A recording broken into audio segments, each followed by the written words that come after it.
Hello everyone, welcome to our channel. So this is the lecture 3 of your strength of materials. Okay, so we have already uploaded part 2 and part 1, and you can find these videos from the link given below in the description box, also from the information shown above.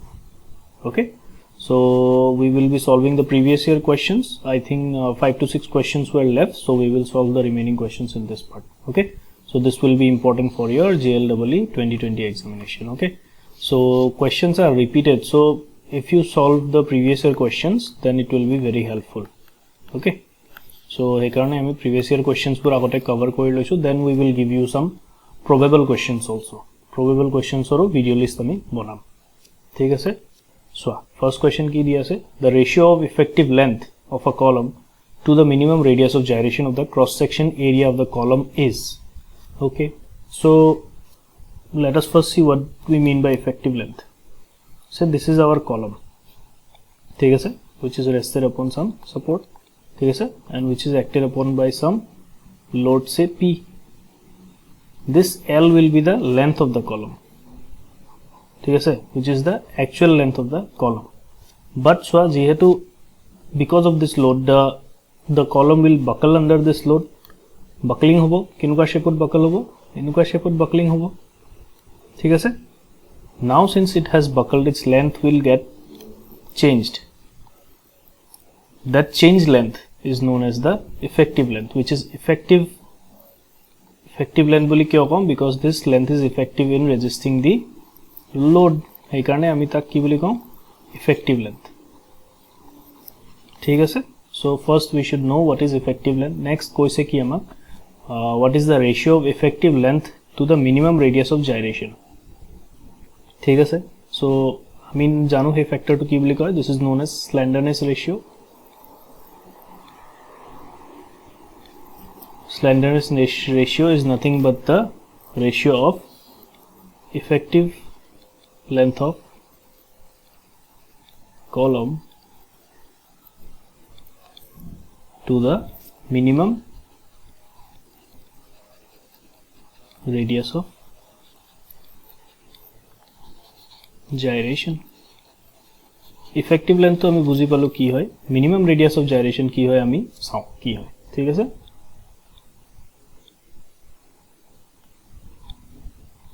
So suppose this is my column, एटू column में draw करिसिलो, ठीक है sir. तार cross section किनुका होबो. So this is a rectangular column. तार cross section तो की हो, rectangular हो. Okay, this will be the cross section of the column. This will be the length of the column in the x direction, and this will be the length of the column in y direction. माने length और width तो दिया থাকিবो, and similarly दुटा axis থাকিबो, x axis and y axis. ठीक है sir. I hope the diagram is clear. So least radius of gyration माने की, radius of gyration माने की प्रथम टा Sao me. Radius of gyration is I equals to root over, sorry,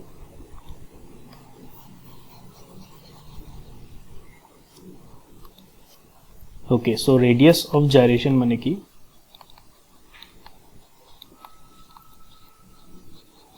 is denoted by the letter K, which is equals to root over I by A. This is the radius of gyration, where I is the moment of inertia and A is the cross sectional area. ठीक है sir. Minimum किতিয়া होबो, K minimum किতিয়া होबो, cross sectional area to change নহয়, जिতিয়া I minimum होबो तिতিয়া आमी least radius of gyration palm. ठीक है sir. So K will be minimum when I is minimum. এতিয়া I minimum কেনেকে হ'ব. So for this example মই কি কৈছো, এটা length আছে, এটা width আছে এটো কলমৰ. So I xx এটা থাকিব, I yy এটা থাকিব, ঠিক আছে. So this is the cross sectional view, and this is my xx axis. Along this axis if I calculate the moment of inertia, I xx কি হ'ব. Say this is my B, one second, this is my B মানে width of the column, and this is the depth of the column. তার মানে I xx কি হবো, B d cube by 12. and what is Iyy? Iyy will be in this direction, moment of inertia along yy axis. Tita ki hoy jabo d b cube by 12. The minimum of this value we will take. We will take the minimum of this value and we will put it here. ठीक है sir. Jodi I minimum ho, then we will get the least radius of gyration, and from radius of gyration we can also calculate the what? We can also calculate the slenderness ratio. Okay, I hope the answer is clear. So the option will be slenderness ratio.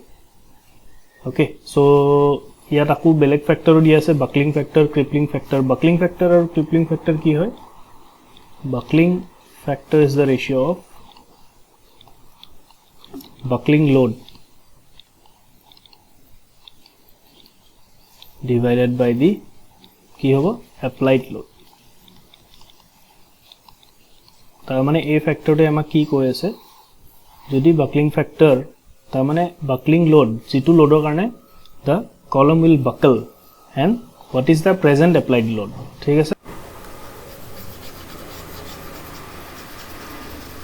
And also the slenderness ratio helps us to determine whether the column is slenderness ratio helps us to determine whether the column is a long column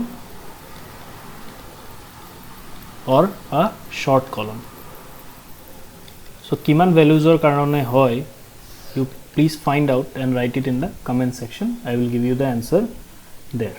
ठीक है sir. Okay, next wa ki diya ase Euler's buckling load for both ends fixed. Euler's buckling load or crippling load বুলি কওঁ আমি. ঠিক আছে. Euler's buckling load or crippling load বুলি কওঁ আমি. This is for short column. ঠিক আছে.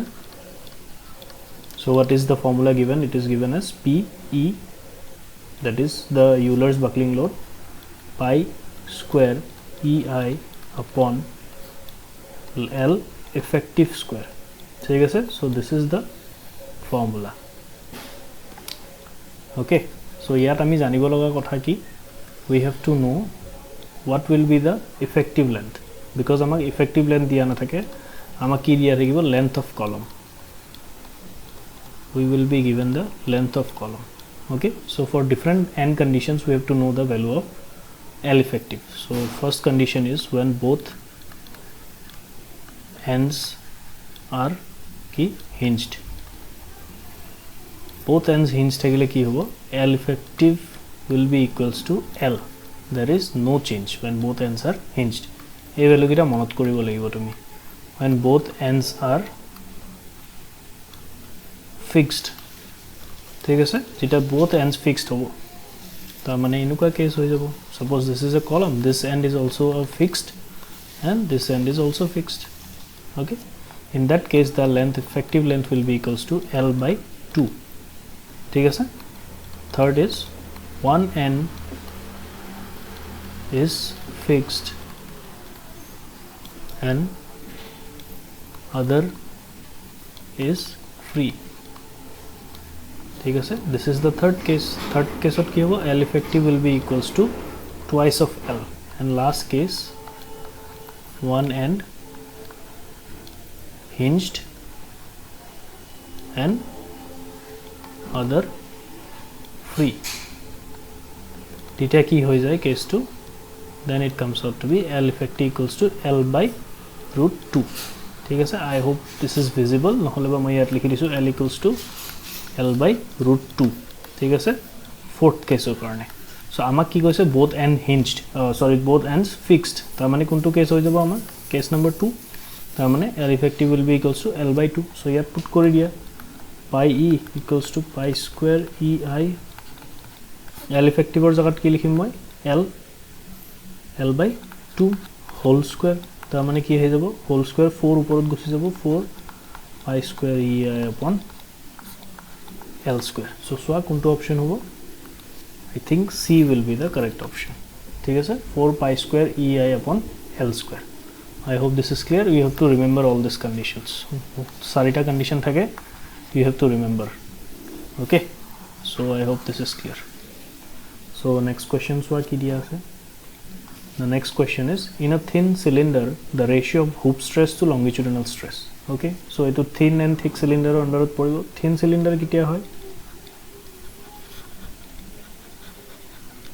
Thin cylinder kitia hobo? When the thickness of the cylinder to its diameter is less than equals to 1/10 to 1/15 times. Hole ki hobo? This will be thin cylinder, and when it is greater, it will be thick cylinder. Duta condition hai, thin and thick cylinder. So mane ki suppose this is my cylinder, right? ठीक है sir. This is the thickness. Cylinder to thickness given. This will be the thickness, and the diameter will be this diameter, or this radius. Gute to hole diameter hobo. So এই দুটা ratio to আমি উলাও, and if the value is less than, মানে t is less than 1/10 times the diameter of the cylinder, then it will be a thin cylinder. और যদি ইয়াতকে বেছি হয়, then it is thick cylinder. First classification we have to know. Next আমাক কি কৈছে? Hoop stress and what is the hoop stress and longitudinal stress or ratio উলাব দিছে। ঠিক আছে, first আমি চাই লওঁ কি হয় hoop stress and longitudinal stress. Hoop stress to ki hai? It is a circumferential stress. So the stress which will be acting on the circumference. Tar mane this is the circumference, this whole area is the circumference. Okay, so the stress acting on this circumference is known as the hoop stress, and longitudinal stress ki along the length act koribo longitudinal stress. Thik ase, ei diagram to moi he karone show korisu. So by formula we know that hoop stress is given by derivation ase, you can also check the derivation. ঠিক আছে, f1 এৰে denote কৰো pd upon 2t. ঠিক আছে, where p is the pressure intensity, d is the diameter of the your cylinder, and t is the thickness of the cylinder. ঠিক আছে, and longitudinal stress কি হ'ব? Longitudinal stress is easy to remember, f2 equals to pd by 4t. ঠিক আছে, both the forces are tensile in nature. In the diagram itself also you can see tensile nature hoy gote gita dutai. So amak ki hudise, we are asked to calculate the ratio of both. So f1 by f2 ki hoy jabo pd by 2t aru pd by 4t. So pd will cancel out, t will get cancel out, 2 thaki jabo. So the answer is 2. কেতিয়াবা উল্টাটো সুধি দিব পাৰে যে longitudinal stress upon hoop stress, তেতিয়া answer half হ'ব। ঠিক আছে, এনেকা চেঞ্জ কৰি দিব পাৰে কিছুমান। So if you know the formula, কেতিয়াবা ডাইৰেক্টলি তোমাক ভ্যালু উলাব দিব পাৰে যে calculate the hoop stress. So if you know the formula, all the questions will be easy. So কোনটো হ'ব answer? B will be my correct answer. ঠিক আছে, I hope this is clear. Okay, see the next question.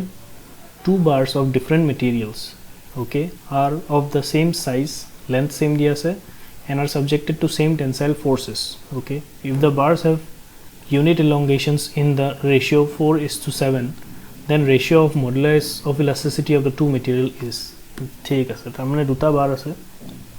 So this is my bar 1, মই A বুলি নাম দিলো, and this is my another bar,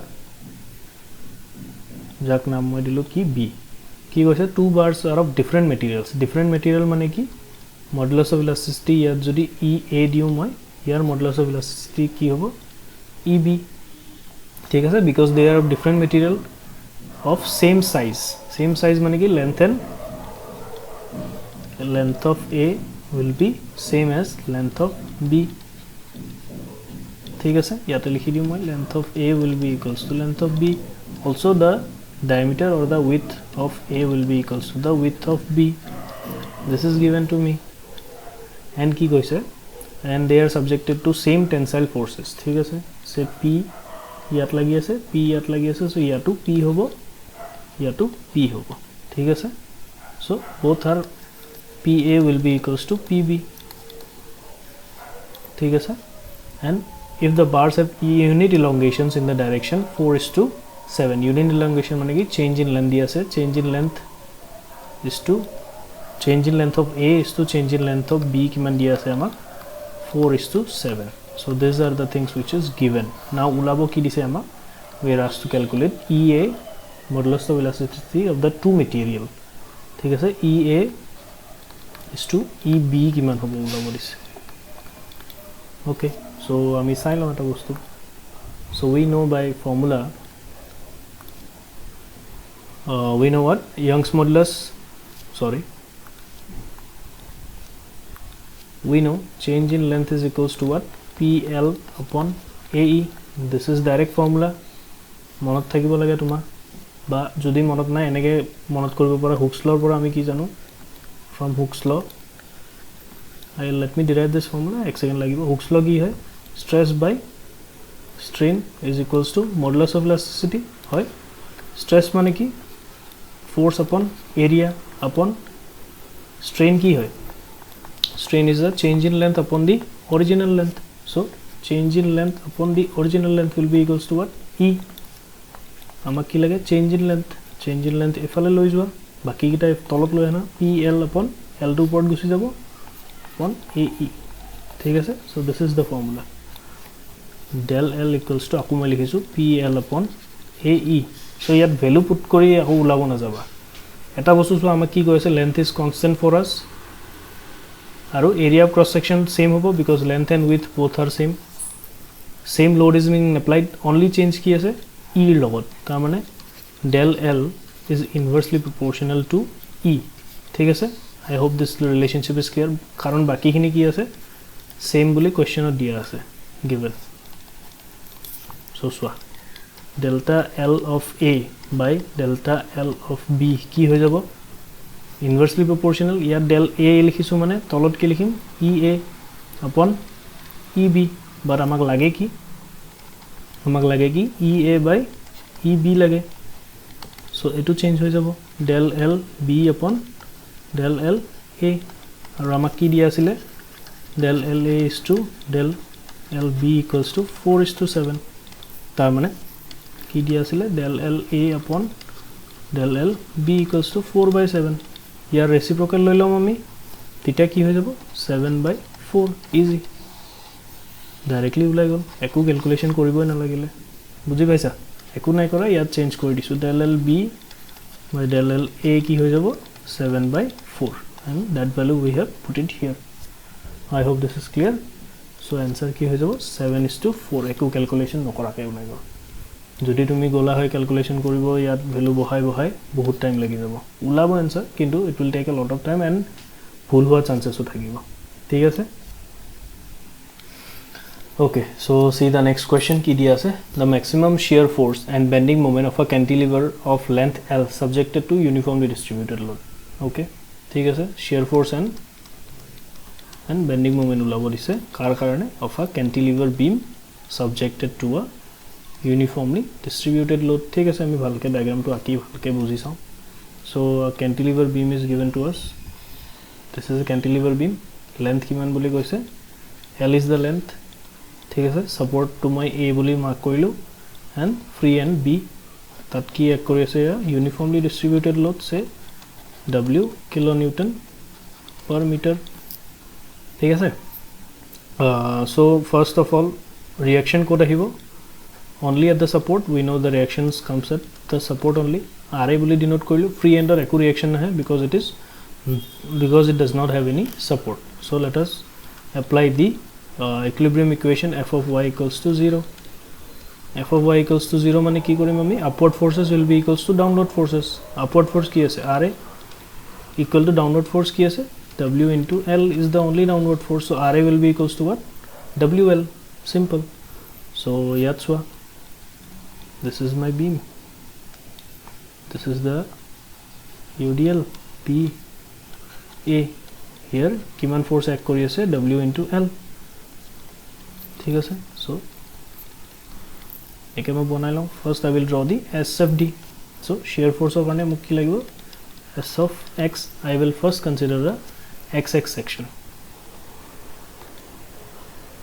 ঠিক আছে, so this is my XX section which is at a distance of X from the free end.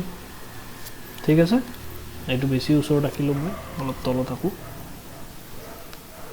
okay, so এতিয়া চোৱা f of x মানে কি shear force লিখিম মই so whatever the forces are lying to the right of this section কি force আছে ইয়াত অকল এখিনি force আছে w into x আৰু কোনটো ডাইৰেকশনত আমি সাইন কনভেনশন জানো ওপৰত পজিটিভ তলত নেগেটিভ আৰু তলত নেগেটিভ ওপৰত পজিটিভ কিতিয়া হ'ব এটো পজিটিভ হ'ব আৰু এটো নেগেটিভ হ'ব রাইট অফ সেকশন হলে কি হ'ব ডাউনওয়ার্ড ফোর্স তো আমি কি লম পজিটিভ বুলি লম ঠিক আছে I hope the sign conventions are clear তোমালকে এবাৰ যদি মনত নাই এবাৰ চাই লবা right of the section at kilo ami downward forces positive and upward forces negative so etu ki ase downward force ase so ami kilom positive so f of shear force at b ki hoy jabo at b x or value kiman hobo 0 so what will be the shear force w into 0 tar mane 0 aru eta point out kot sam ami 8 sam shear force at a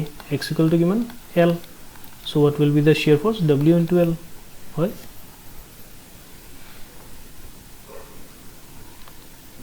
so shear force to kinuka hobo it will be 0 at this end and it will be w into l at this end so triangle hobo aru yat kiman value hobo w into l thik ase and ki hobo positive hobo okay so this will be your shear force diagram SFD thik ase WL code hobo at the support and at the free end it will be 0 and it will be positive thik ase next ami saw bending moment diagram to ami korim thik ase so aku ebar draw kori lom bhalke this is the beam UDL dia ase this is point B A okay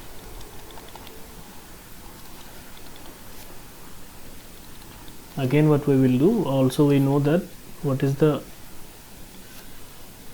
is the reaction at A WL W into L ঠিক আছে আমি এটা section লম again a section XX which is at a distance of x from the free end B B এর পর আমি distance measure কৰি আছো so what will be the moment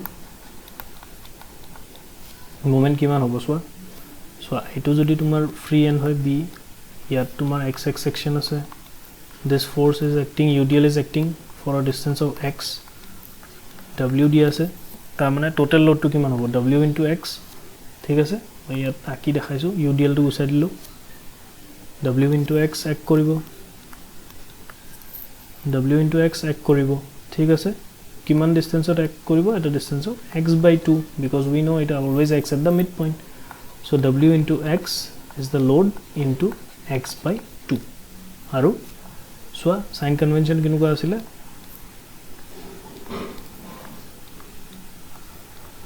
এখিনি কি হয় পজিটিভ এটো কি হয় নেগেটিভ তার মানে right of the section যদি লও right section ত ললে কি হ'ব this anti clockwise is positive but your clockwise movement is negative in this direction so কি হ'ব নেগেটিভ হৈ যাব ঠিক আছে so minus w x square by 2 so বুজি পালা নেগেটিভ হ'ব ঠিক আছে so first মই সাম bending moment at b কিমান হ'ব b ত x ৰ ভ্যালু কিমান হয় 0 okay obviously etu kuntu direction ghuribo etu direction ghuribo etu direction mane ki so etu direction ta mane clockwise direction because we have considered the right of section so clockwise direction hole ki hobo negative lobo lagibo thik ase ei karone negative bohaisu now so bending moment at b mane x equals to 0 mane ki hoy jabo yat x equals to 0 put kora w by 2 0 ta mane 0 hoy gol aro bending moment at a kiman hobo x equal to kiman l ta mane minus w l square by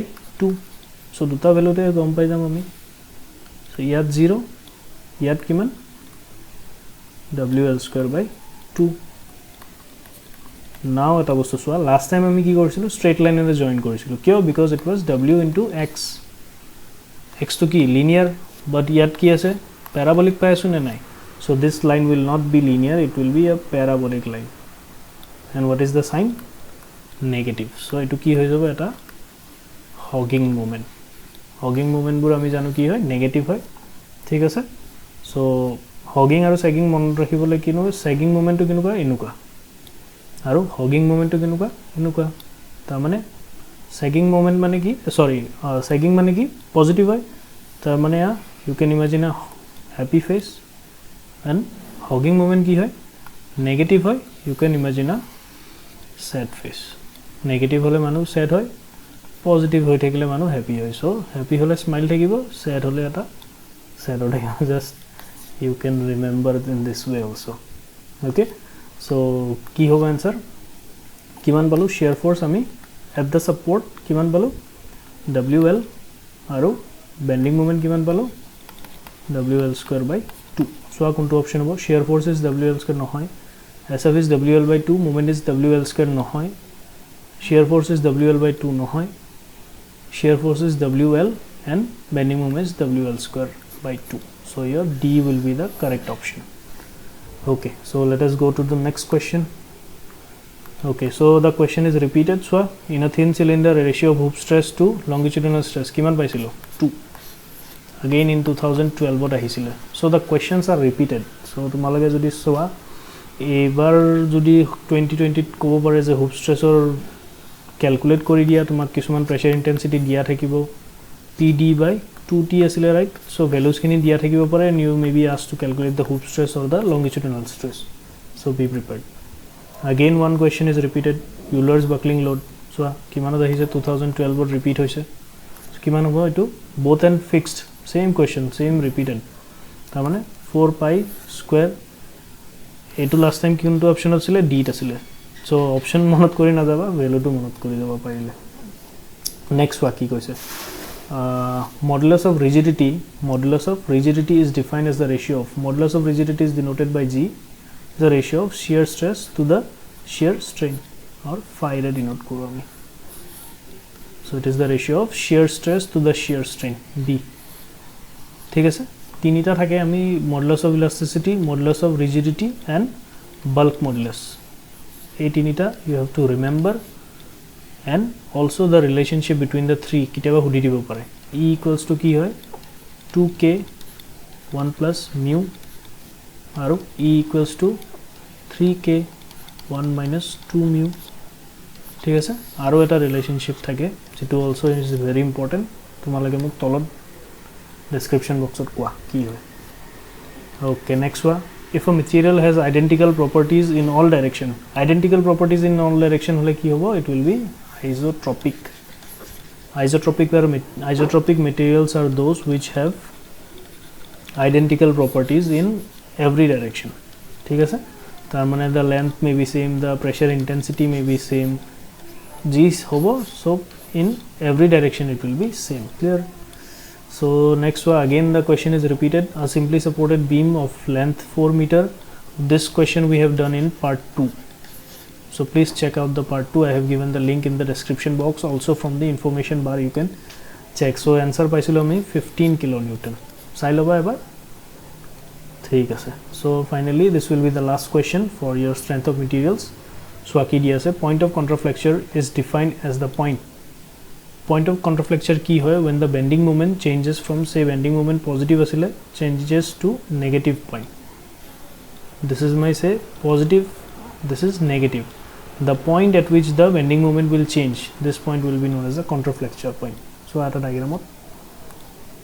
this is given as a your overhanging beam duta support ase A and B thik ase and UDL is acted so this is the shear force diagram don't look at the shear force diagram bending moment diagram to soa bending moment diagram to ki hoise positive then it has come down and it is negative so A part to ki negative and A part to positive jo change hoise the point at which the bending moment changes its sign from positive to negative or from negative positive or pura negative jabo pare ba negative or pura positive jabo pare the point at which bending moment changes its sign the point at which the bending moment changes its sign is known as the point of contraflexure so swa kuntu hobo option see the option where shear force changes its sign no where bending moment changes its sign so option D will be the correct option okay so thanks a lot for watching the video I hope you liked all our videos already we have completed your survey highway fluid and now we have completed the strength of materials next we will be starting with soil and RCC. We will complete it. Don't worry, we will complete your syllabus. We will complete each and every question. So if you like the video, do press the like button, share the video with your friends and family, and do subscribe to channel. Subscribers are very less in our channel, so please help us increase our subscribers so that we can provide you with better content also. Okay, probable questions আমি start কৰিম বুলি ভাবি আছো, but the views are very less, so please help us to increase the views. So thanks a lot from team CSL, and thank you.